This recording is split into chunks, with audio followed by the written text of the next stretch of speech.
자, 하나님께서 길르앗 디셉 사람 엘리야를 선지자로 세우셨습니다. 그러니까 선지자로 세움받은 엘리야는 가장 먼저 바알신을 숭배함으로 범죄한 아합 왕에게 나아가서 하나님의 심판을 선언했죠. 그 심판의 내용이 뭐죠? 1절이죠. 1절을 읽겠습니다. 다 같이요.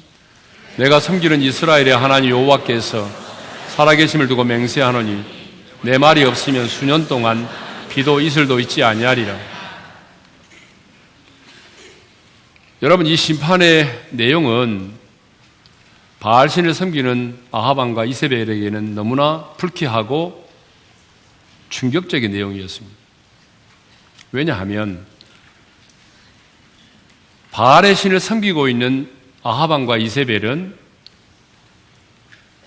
바알의 신이 우리에게 풍요를 가져다 준다고 믿고 있었고, 하늘에서 비를 내리지 않고의 소관은 바로 자신들이 믿는 바알의 신에게 달려 있다고 믿고 있었거든요. 그런데 엘리야의 이런 얘기는 당신들이 믿는 바알의 신은 가짜다, 그런 얘기거든요.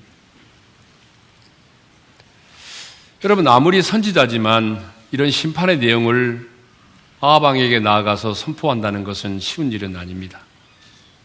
그렇지만 엘리야는 하나님의 말씀과 그 하나님을 근거로 담대히 나아가서 아합 왕에게 하나님의 심판을 선언했습니다.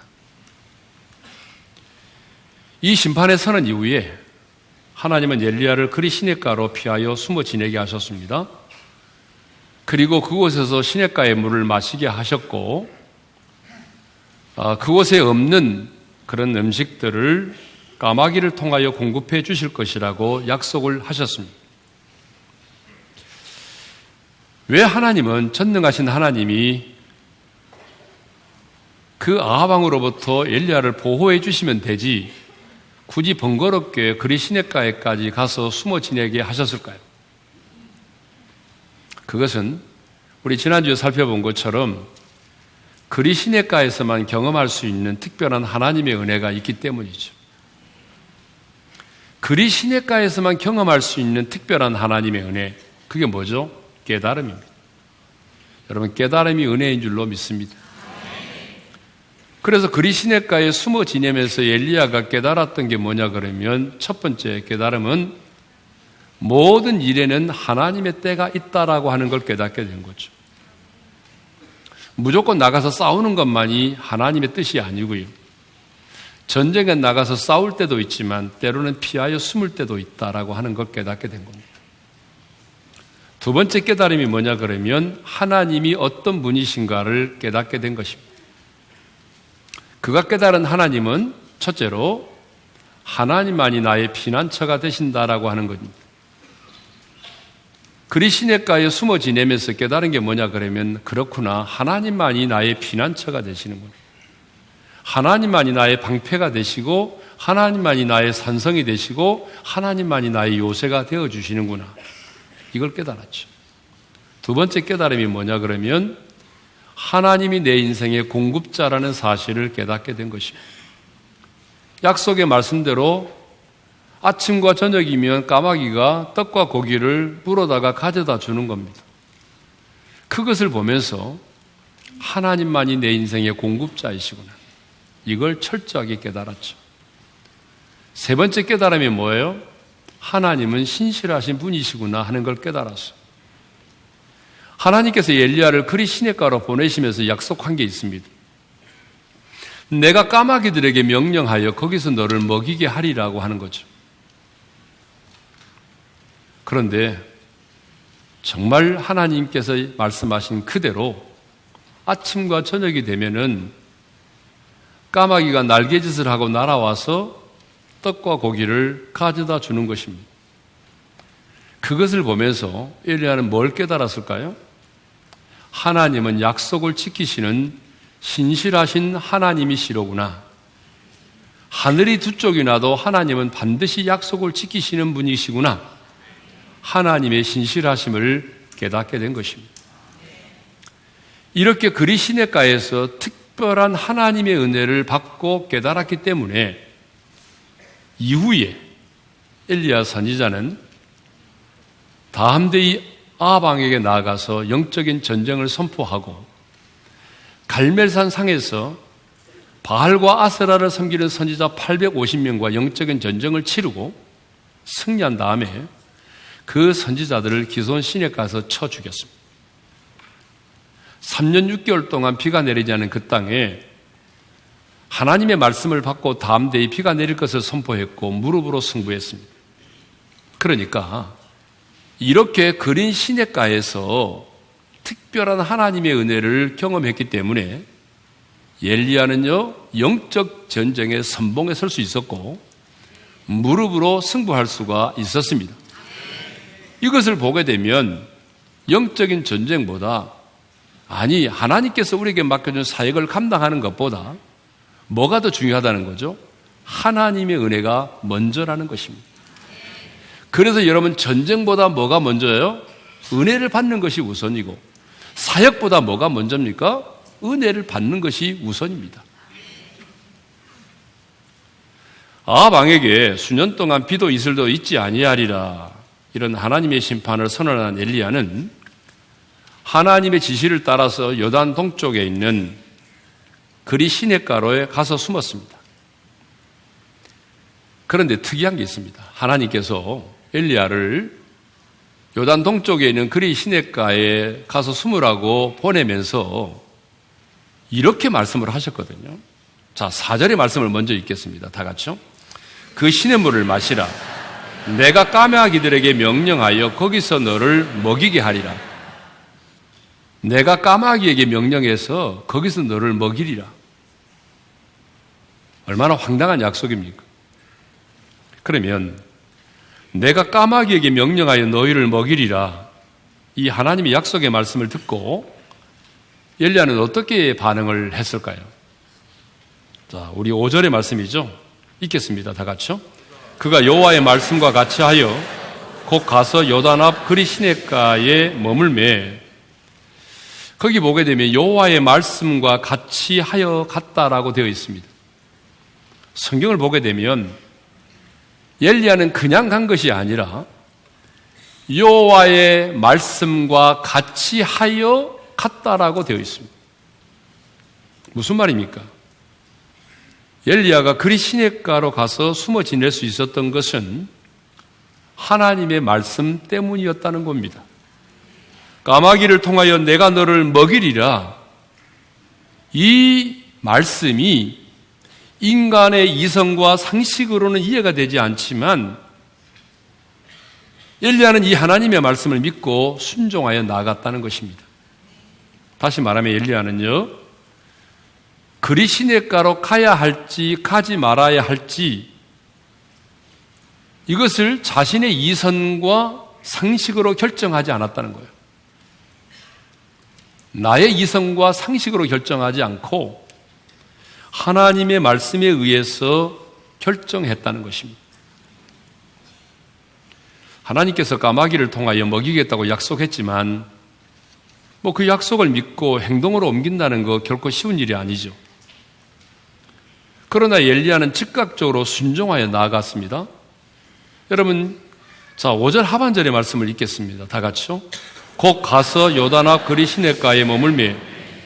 곧 갔다는 말은 무슨 말입니까? 즉각적으로 지체하지 않고 순종했다는 그런 얘기죠. 여러분, 엘리야는요, 하나님의 말씀이 선포되었을 때에 지체하지 않았습니다. 곧바로 그리 시냇가로 갔습니다.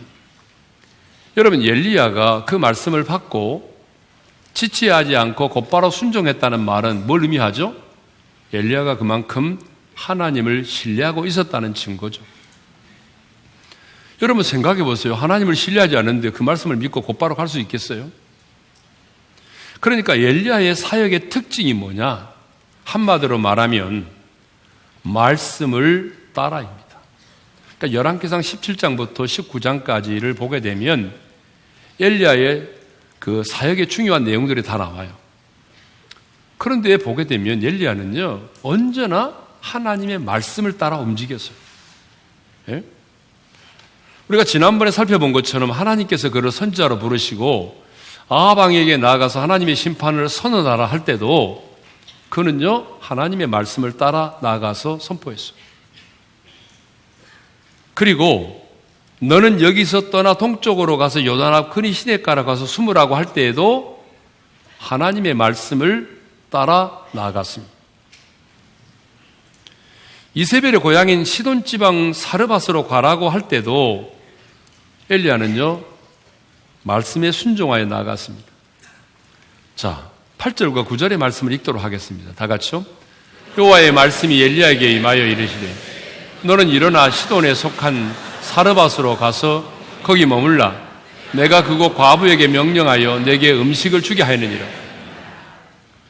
그러니까 엘리야가 그리 시냇가를 나중에 떠나서 사르밧 과부에게로 갈 때도 하나님의 말씀을 따라갔다는 것입니다. 3년 후에 엘리야가 다시 아방에게로 나아가는데 그때도 그냥 자기 생각으로 아방에게 나간 게 아니라 하나님의 말씀을 따라서 갔습니다. 여러분, 열왕기상 18장 1절의 말씀을 읽겠습니다. 다 같이요. 많은 날이 지나고 제3년에 여호와의 말씀이 엘리야에게 임하여 이르시되 너는 가서 아합에게 보이라. 내가 비를 지면에 내리리라. 이처럼 엘리야는 하나님의 말씀을 따라 아방에게로 갔습니다. 말씀을 따라 기손 시냇가로 갔고요. 하나님의 말씀을 따라서 사르밧 과부에게로 갔습니다. 말씀을 따라서 갈멜산으로 갔어요. 말씀을 따라서 브엘세바로 갔고 말씀을 따라서 호렙산으로 갔습니다. 엘리야는 시대적 분위기를 따라 움직이는 사람이 아니었어요. 이 시대의 사람들이 그러니까, 시대의 분위기가 그러니까, 시대의 분위기를 따라 움직이는 사람이 아니라 하나님의 말씀을 따라 움직였습니다. 말씀이 동으로 가라면 동으로 가고, 서로 가라면 서로 가고, 말씀이 멈추라면 멈추고, 말씀이 가라 하면 갔습니다. 그런데 성경을 보니까요, 엘리야만 그렇게 산 게 아니더라고요. 하나님의 사람들은 대부분 다 이렇게 살았어요. 하나님의 사람들은 자신들의 느낌과 감정으로 사는 게 아니라 하나님의 말씀을 따라 살았어요. 신구약 성경의 대표적인 인물 한 사람씩을 소개하겠습니다. 여러분, 믿음의 조상 아브라함 아시죠? 이 믿음의 조상 아브라함이 갈대아 우르와 하란을 떠날 때도 하나님의 말씀, 여호와의 말씀을 따랐다고 돼 있어요. 자, 창세기 12장 4절이죠. 읽겠습니다. 다 같이요. 이 아브라함이 여호와의 말씀을 따라갔고, 자, 아브라함이 여호와의 말씀을 따라갔다고 그랬어요. 그러니까 아브라함의 순종의 근거도 뭐죠? 하나님의 말씀이었어요. 어떤 말씀이죠? 자, 창세기 12장 2절에 이런 말씀이 있습니다. 내가 너로 큰 민족을 이루고 내게 복을 주어 내 이름을 창대하게 하리니 너는 복이 될지라. 이 약속의 말씀을 붙들고 인생의 나이 75세에 생명의 위협을 무릅쓰고 자기의 고향과 친척과 아버지의 집을 떠났던 것입니다. 그런데요, 아브라함이 갈대아 우르를 떠날 때에, 하란을 떠날 때에 함께 떠났던 조카 롯이 있습니다. 여러분, 조카 롯도 떠났는데요, 동기가 달랐어요.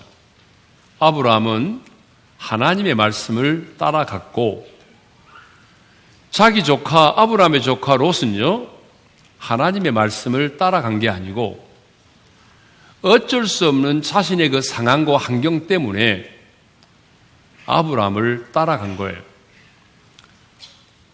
자신의 아버지 하란이 죽고 자기가 믿고 의지했던 할아버지 테라마저 죽고 나니까 어쩔 수 없는 그 상황과 환경 속에서 아브라함을 따랐던 것입니다.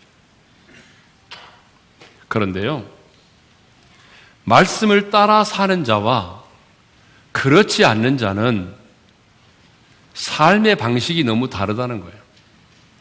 여러분 잘 보십시오. 하나님의 말씀을 따라 사는 자와 그렇지 않은 자는 삶의 방식이 너무 달라요. 인생의 위기를 만났을 때에 그 문제를 해결하는 방식이 너무나 달라요. 그리고 삶의 결과도 너무나 다릅니다. 결과적으로 보게 되면 하나님의 말씀을 따랐던 아브라함은 하나님이 책임져 주시는 인생을 살았을 뿐만 아니라 믿음의 조상이 되었습니다.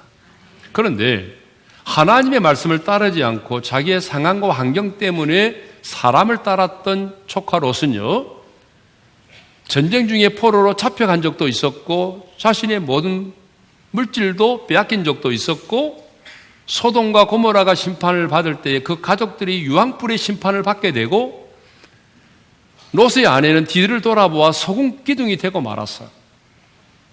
여러분, 하나님의 말씀을 따른 자와 그렇지 않은 자에는 이렇게 다르다는 거죠. 당장의 눈앞의 유익을 보고 현실적인 접근을 했던 롯은요, 마지막에는 모든 것을 잃어버리고 말았습니다. 그렇기 때문에 여러분, 선택의 기로에서 우리도 하나님의 말씀을 따라갈 수 있기를 바랍니다. 자, 신약에서 또 한 사람 소개할까요? 바로 베드로입니다. 베드로가 밤새도록 고기를 잡지 못한 채 피곤한 몸을 이끌고 그물을 씻고 있었습니다, 아침에. 그런데 우리 예수님께서 베드로에게 무슨 말씀을 하셨냐 그러면, 야 베드로야, 참 고생 많았지, 1호의 말씀이 아니라 생뚱맞은 말씀을 하셨어요. 깊은 데로 가서 그물을 던지라는 거예요. 여러분, 누가 어부입니까? 베드로가 어부예요. 예수님은 어부가 아니라 목수예요. 그러니까 이 분야만큼은 누가 전문가예요? 베드로가 전문가죠. 베드로는 갈릴리 바다에서 잔뼈가 굵은 사람이라 그 말이죠. 그러니까 자신의 상식으로, 자신의 경험으로 봤을 때에 그 시간대 그곳에 물고기는 없어요. 근데 예수님께서 말씀하셨잖아요. 깊은 데로 가서 그물을 던지라고. 그럼 어떻게 했나요? 자, 누가복음 5장 5절의 말씀을 읽도록 하겠습니다. 다 같이요. 우리들이 밤이 새도록 수고하였을 때 잡은 것이 없지만은 말씀에 의지하여 내가 그물을 내리리라. 베드로는 나의 상식으로는, 내 경험으로는 주님의 말씀 앞에 순종할 수가 없지만은 주님이 말씀하셨기 때문에 내가 순종해서 그물을 내리겠다고 말하죠. 그리고 정말 순종하여 나아갔습니다. 근데 6절에 보니까 어떤 일이 벌어졌냐면 그물이 찢어질 정도로 고기가 잡혔다라고 기록하고 있습니다. 여러분, 베드로가 자신의 상식을 뛰어넘고 경험을 뛰어넘어서 주님의 말씀 앞에 순종을 했더니 하나님께서 그 말씀에 책임을 져주셨다 그 말입니다. 여러분, 왜 우리가 하나님의 말씀을 따라 살아야 됩니까? 왜 우리가 하나님의 말씀과 함께 가야 합니까? 그 이유는 그렇게 살아야 하나님이 내 인생을 책임져 주시기 때문입니다. 그런데 우리가 하나님의 사람이지만 하나님의 말씀을 따르지 않고 롯과 같이 내 앞에 있는 현실과 상황만을 보고 따라가게 되면 하나님이 그 사람을 책임져 주지 않습니다. 그러니까 여러분, 이 땅을 살아가면서 내가 내 인생을 책임질 수는 없잖아요. 하나님께서 내 인생을 책임져 주시도록 하려면 하나님의 말씀을 붙들고 씨름하고 그 말씀과 함께 가시기를 바랍니다. 말씀대로 순종할 수 있기를 바랍니다. 그런데 여러분, 현실적으로 왜 우리는 하나님의 말씀을 따라 살지 못할까요? 제가 말씀드리지 않아도 여러분은 스스로 잘 알고 있어요. 저는 두 가지 이유 때문이라고 생각하거든요. 그 첫 번째 이유는요, 하나님의 말씀이 내 상식적으로, 이성적으로, 경험적으로 맞지 않기 때문에 그래요. 하나님은 분명히 말씀을 하시는데, 내가 큐티를 할 때나 또 말씀을 들을 때에 성경에 기록된 말씀을 통해서 내게 말씀을 주시는데 그 말씀이 내게 맞지 않아요. 상식적이지 않아요. 여러분, 실제로 그렇잖아요. 성경을 보게 되면 하나님께서 어떤 기적을 행하실 때 어떤 말씀을 주시잖아요. 그런데 그 말씀들이 여러분 상식적으로 다 맞는 말입니까? 맞지 않아요. 여러분, 베드로에게 무리를 걸어 내게로 오라.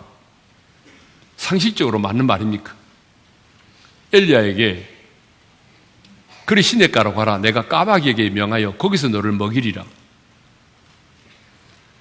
여러분, 성경에 기록되어 있는 이런 말씀들을 보게 되면 너무나 이성적으로, 경험적으로, 합리적으로 받아들이기 어려운 말씀이에요. 내 삶에 안 맞아요. 근데 여러분 한번 생각해 보자고요. 너무너무 합리적이라면 순종하지 못할 이유가 어디 있겠습니까? 그렇지 않아요? 그러니까 첫 번째 이유는 하나님의 말씀이 내게 합리적으로 다가오지 않는다는 것. 두 번째 이유는 염려입니다. 염려. 내가 그 말씀을 믿고 나아가는데 그 말씀대로 이루어지지 않으면 어떻게 하나. 두 번째 이유는 염려죠. 내가 그렇게 말씀대로 순종했다가 낭패를 당하면 어떻게 하지? 손해보면 어떻게 하는 거야? 왕따를 당하면 어떻게 하지? 말씀대로 이루어지지 않으면 어떻게 되는 거야? 나만 비참해지는 거지. 여러분, 이런 염려들 때문에 우리가 하나님의 말씀과 함께 가지 못하고 말씀대로 순종하지 못하는 것입니다. 여러분, 그렇지 않아요? 뻔하죠. 예. 신앙생활이 뭡니까? 신앙생활은요, 하나님의 말씀과 같이 하는 삶입니다. 말씀을 따라 사는 삶입니다. 엘리야를 보십시오. 엘리야는 말씀과 같이 했기 때문에 그리 시냇가의 은혜를 경험할 수 있었습니다. 말씀과 같이 갔기 때문에 그리 시냇가에서 하나님의 능력과 기적을 경험할 수 있었습니다. 아니, 하나님께서 그의 인생을 책임져 주셨습니다. 오늘 또 하나님은 이렇게 말씀을 붙들고 씨름하고 말씀과 함께 가는 엘리야와 같은 사람을 찾으십니다. 말씀을 따라 움직이고 말씀을 따라 멈추고 말씀을 따라 도전하고 말씀을 따라 순종하는 그 사람을 찾으십니다. 오늘 이 시대에 하나님이 책임져 주시는 그런 삶을 살기를 원하십니까? 말씀과 같이 하는 삶을 사시기를 바랍니다. 말씀에 순종하시기를 바랍니다. 말씀이 머무르라 하면 머무르고 말씀이 떠나라 하면 떠나는 것이 바로 신앙생활입니다. 엘리야가 내가 까마귀에게 명령하여 거기서 너를 먹이리라는 하나님의 말씀을 붙들고 그리 시냇가로 갔을 때에 하나님 그 약속의 말씀대로 까마귀를 통하여 먹을 것을 공급해 주셨습니다. 6절의 말씀이죠. 읽겠습니다. 다 같이요.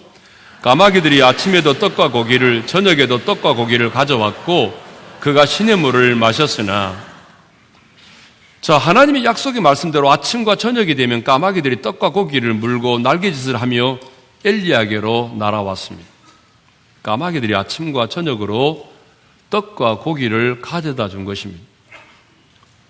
무슨 떡을 가져다 주었는지, 어떤 고기를 가져다 주었는지 이것은 묵상할 필요가 전혀 없습니다. 근데 이런 걸 묵상하는 분들이 있어요. 시간 낭비, 시간 낭비. 예. 확실히 사람들은 받는 것을 좋아하죠. 그러나 이제 우리는 도움을 받으려고 하는 그런 생각보다는 내가 어떻게 다른 사람에게 도움을 줄 수 있는 사람이 될 것인가를 생각해야 합니다. 분명히 성경은 받는 것보다 주는 것이 복이 있다고 말씀하고 있죠.